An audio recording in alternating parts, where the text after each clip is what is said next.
നമസ്കാരം. കുറച്ച് ദിവസങ്ങൾക്ക് ശേഷം ഞാൻ വീണ്ടും വരുന്നത്. കുറേ തിരക്കുകളും കാര്യങ്ങളൊക്കെ ആയിരുന്നു. ഇന്നൊരു പുതിയ ഒരു വീഡിയോ, ഒരു യാത്രയായിട്ട് ബന്ധപ്പെട്ടുള്ള വീഡിയോ അല്ല. ഞാൻ ഈ ഒരു പരിപാടികളൊക്കെ ആയിട്ട് കുറച്ച് തിരക്കിലൊക്കെ ആയിപ്പോയി.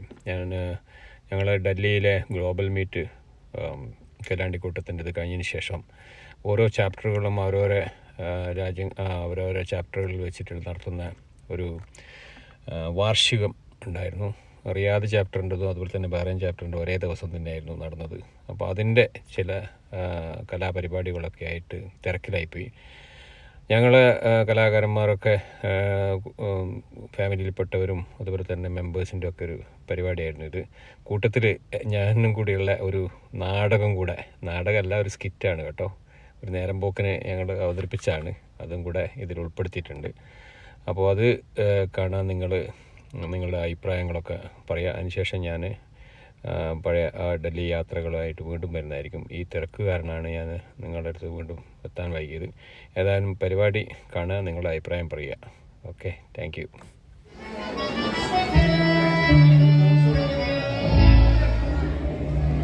എന്താ മുതലാളി പറയുന്നത്?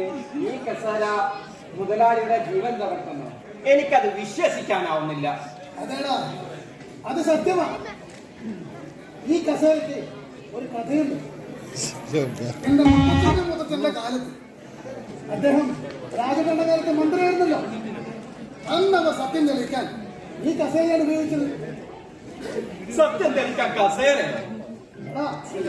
ഈ കസേരയിൽ ഒരാൾ ഇരുന്നാൽ അവർക്ക് ആ നേരം സത്യം മാത്രമേ പറയാൻ കഴിയുകയുള്ളൂ. ഇതിൽ നിന്ന് എഴുന്നേറ്റാലോ പറഞ്ഞതെല്ലാം മറന്നു പോവുകയും ചെയ്യും. എനിക്കൊന്നും മനസ്സിലാവുന്നില്ല മുതലാളി. എന്റെ കല്യാണം കഴിഞ്ഞ രാത്രി അന്നാണ് ഞാൻ ഈ കസേര ആദ്യമായി ഉപയോഗിച്ചത്.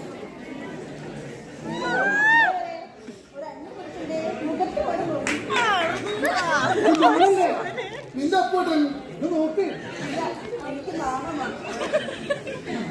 ഇത്രയ്ക്ക് സുശീലായ ഒരു പെണ്ണ് ഞാൻ ജീവിതത്തിൽ കണ്ടിട്ടില്ല.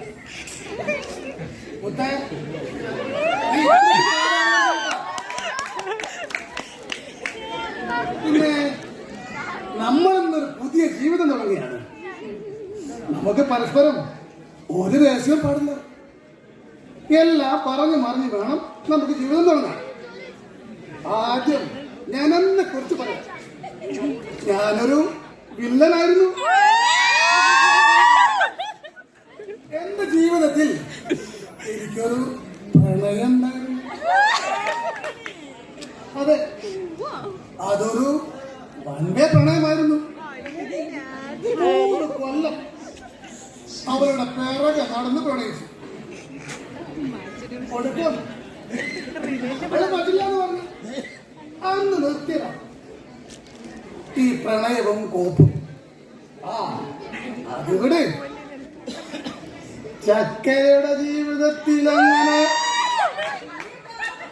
എനിക്കങ്ങനെ ചിന്തയെ പോലും ഉണ്ടായിട്ടില്ല. ഞാൻ ആദ്യമായിട്ടാ ഒരു പുരുഷന്റെ അടുത്ത് നിൽക്കുന്നത് തന്നെ. അല്ല, എന്താ പറയാ,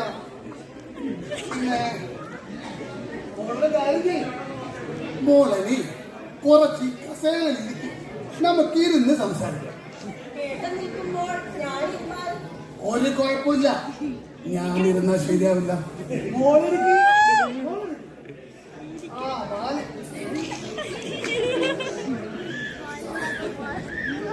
ഇത്രയ്ക്ക് സൽസ്വഭാവിയായ ഞാനെന്താ ജീവിതത്തിൽ കണ്ടിട്ടില്ല.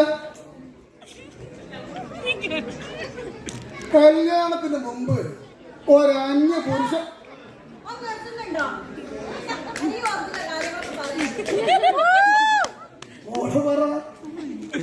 എനിക്ക് കുറച്ച് പ്രേമങ്ങളൊക്കെ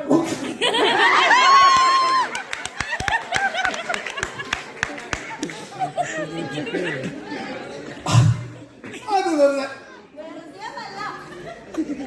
ഞാൻ 8 പഠിക്കുമ്പോൾ 10 പഠിക്കുമ്പോൾ +2 പഠിക്കുമ്പോൾ ജസ്റ്റ്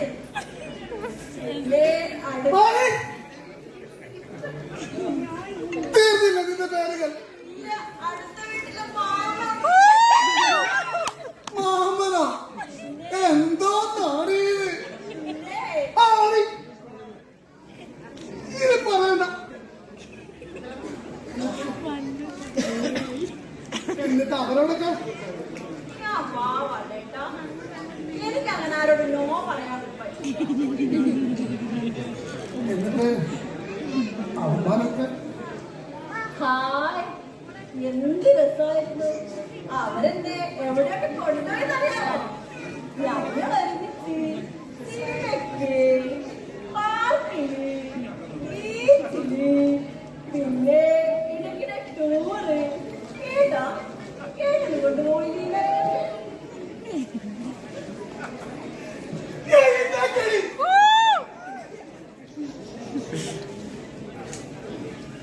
എന്തായിട്ടാ പറയട്ടാ, ഞാൻ അത് പറഞ്ഞേട്ടാ.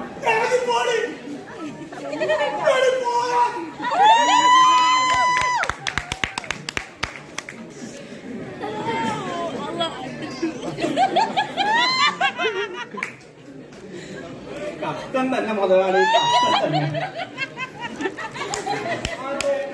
ഇപ്പൊ എന്തിനാ എതിർത്തത്? എനിക്കത് ഓർക്കാൻ കൂടി വയ്യ.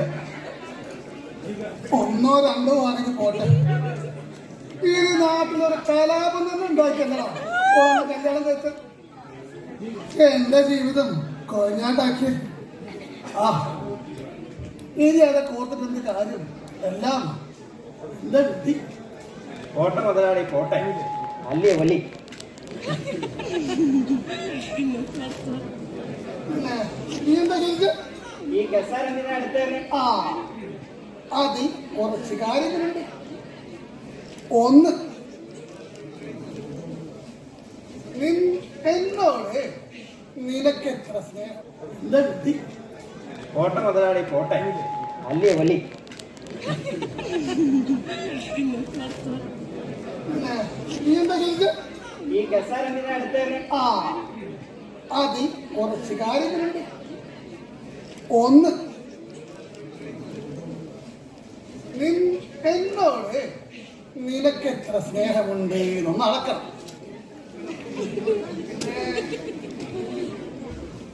ഈ നാട്ടില് അകത്തും പുറത്തും ഒരേ മനസ്സുള്ളവരെ കണ്ടെത്തണം. മുതലാളിക്ക് എന്നെ അറിയില്ലേ? എന്റെ മനസ്സറിയില്ലേ? എന്റെ ഹൃദയത്തിലെ നാലറകളിലും മുതലാളി മാത്രമാണ്. അങ്ങനത്തെ എന്നെ സംശയിക്കുകയാണോ മുതലാളി? ആ അതെനിക്കറിയാം. എന്നാലും എന്തൊരു സമാധാനത്തിന് വേണ്ടിയിരിക്കും. ഇല്ല മുതലാളി, എന്റെ ഹൃദയം മുതലാളി ഒന്ന് നോക്ക് മുതലാളി, നോക്ക്. നീ നോക്കാം, നീ ആദ്യം ഇരിക്കി. ഇല്ല മുതലാളി, മുതലാളിയുടെ മുമ്പിൽ ഞാൻ ഇരിക്കില്ല.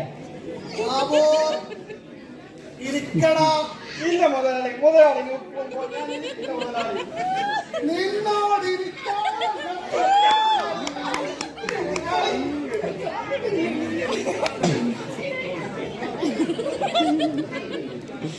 ഇനി പറ, എന്നോട് നിനക്ക് എത്ര സ്നേഹമുണ്ട്? സ്നേഹം എനിക്കോ നിന്നോടോ?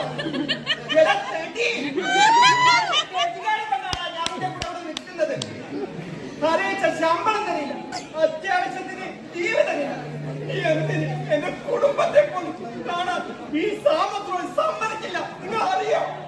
എന്നിട്ട് സ്നേഹമടക്കാൻ വന്നിരിക്കുന്നു. ഞാനിവിടെ പോകുന്നതിന് മുമ്പ് കാണിച്ചില്ല.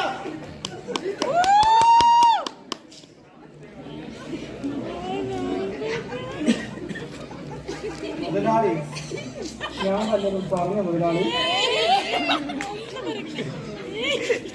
നീ എന്നെ കുറിച്ച് എന്തെല്ലാം പറഞ്ഞത് അറിയാം? അറിയാം മുതലാളിയെ അറിയാം. മുതലാളിയെ കുറിച്ച് എന്റെ മനസ്സിലുള്ള എനിക്ക് നന്നായിട്ട് അറിയാം. പിന്നെ ഭാഷയിൽ വല്ല പിശവും സംഭവിച്ചിട്ടുണ്ടെങ്കിൽ അത് സ്കൂളിൽ പോവാത്തതിന്റെ കുഴപ്പമാണ് മുതലാളി. സ്കൂൾ പോകാല്ലേ? നിനക്ക് ഞാൻ കാണിച്ചു തരാം. ഇപ്പോ എനിക്കൊന്ന് മനസ്സിലായി, എല്ലാവർക്കും അകത്തൊരു മനസ്സും പുറത്ത് വേണമെന്നും. ഇന്നത്തെ കാലത്ത് ഈ ലോകത്ത് നമ്മൾ ആരെങ്ങനെ വിശ്വസിക്കും? മുതലാളി അകവും പുറവും ഒരേപോലെയാണെങ്കിൽ അവർ ദൈവമായിരിക്കും മുതലാളി. ദൈവം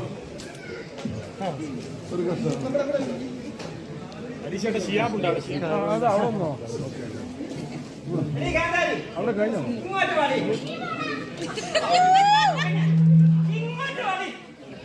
ഇങ്ങോട്ട് പാടി.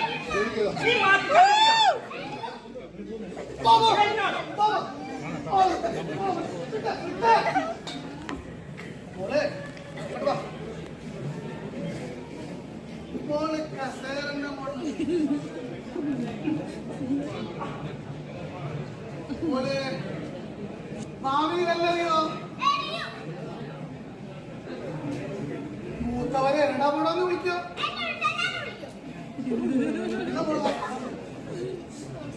കണ്ടില്ലേ, അകത്തും പുറത്തും ഒരേ മനസ്സുള്ള നമ്മളെ കുഞ്ഞുങ്ങളാണ് ഈ ലോകത്തിലെ ദൈവങ്ങൾ. പ്രിയപ്പെട്ടവരെ, ഈ നാടകം ഇവിടെ അവസാനിപ്പിക്കുക.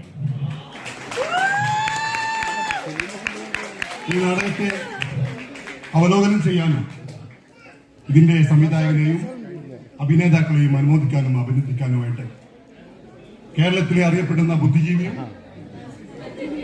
നാടകരംഗത്തെ മുടിചൂട മന്നനും പ്രശസ്ത നിരൂപകനുമായ കോകോ എന്നറിയപ്പെടുന്ന ഗോപാലകൃഷ്ണനെ ഈ വേദിയിലേക്ക് ക്ഷണിക്കുകയാണ്.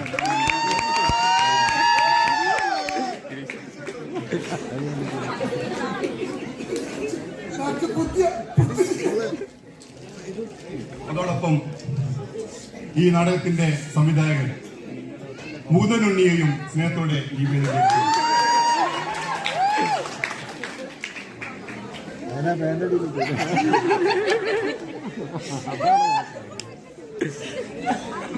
കോകോയുടെ വാക്കുകൾ.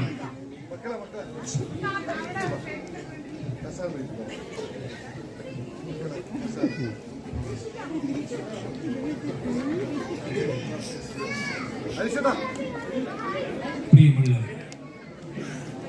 ഈ നാടകത്തെ കുറിച്ച് പറയുകയാണെങ്കിൽ ഇതൊരു ലണ്ടൻ തിയറി, അമേരിക്കൻ തിയറി. എന്തിന്? നമ്മുടെ കൊയിലാണ്ടി തിയറി കൂടി ചേർന്ന ഒരു പ്രത്യേക അനുഭവം.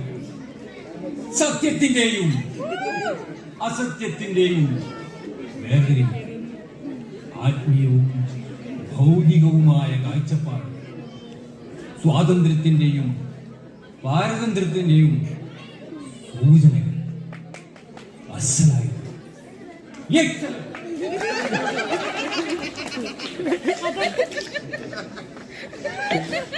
ഈ നാടകക്കാരൻ ഇവിടെ ജനിക്കേണ്ടവനല്ല. ഇവർക്ക് ഒരു പൊന്നാടിയല്ല, 1000 പൊന്നാട് നൽകിയാലും അധികമാവില്ല. ഇത്രയും പറഞ്ഞുകൊണ്ട് ഞാൻ എന്റെ ഈ അനുമോദന പ്രസംഗം ഇവിടെ നിർത്തുന്നു. നന്ദി, നമസ്കാരം.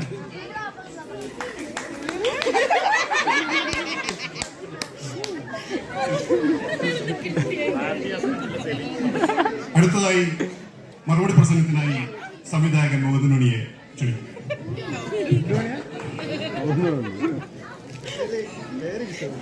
വേദിയിലും സദസ്സിലുമുള്ള പ്രിയപ്പെട്ടവർ, എന്റെ നാടകം കാണുവാനും ഈ അനുമോദന ചടങ്ങിൽ സാക്ഷിയാവാനും ഇവിടെ എത്തിപ്പെട്ട കലാസ്വാദകർ, നിങ്ങളുടെ വിനീതമായ നമസ്കാരം. എന്റെ നാടകങ്ങൾ മികച്ചതാണെന്ന കാര്യത്തിൽ എനിക്ക് യാതൊരു സംശയവുമില്ല. അതിന്റെ പേരിൽ ഒട്ടനവധി പുരസ്കാരങ്ങൾ ഏറ്റുവാങ്ങിയ എനിക്ക് ഇന്ന് ഇവിടെ ലഭിച്ച ഈ അംഗീകാരം ഏറെ വിലപ്പെട്ടതാണ്.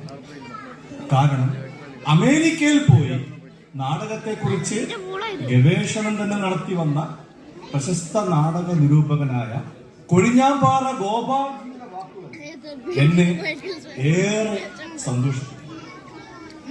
കണ്ണുകൾ നിറയുന്നു, വാക്കുകൾ മുറിഞ്ഞു പോകുന്നു. നന്ദി. ഒരു സംവിധായകൻ വന്നിട്ടുണ്ട്, നാടകം പറഞ്ഞു, അത് കൂട്ടുവെക്കാൻ കുറെ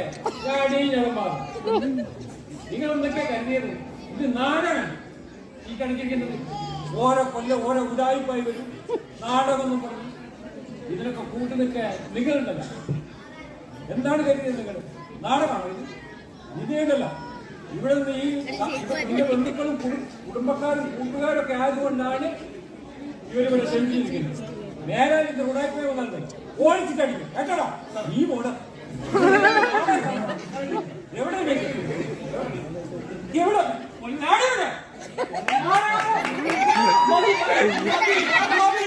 പൊന്നാനും വേണ്ട, ഒരു മണ്ണാങ്കട്ടയും വേണ്ട. ഒരു മണ്ണാങ്കട്ടയും വേണ്ട. ഈ കസേര എടുത്ത് മാറ്റി.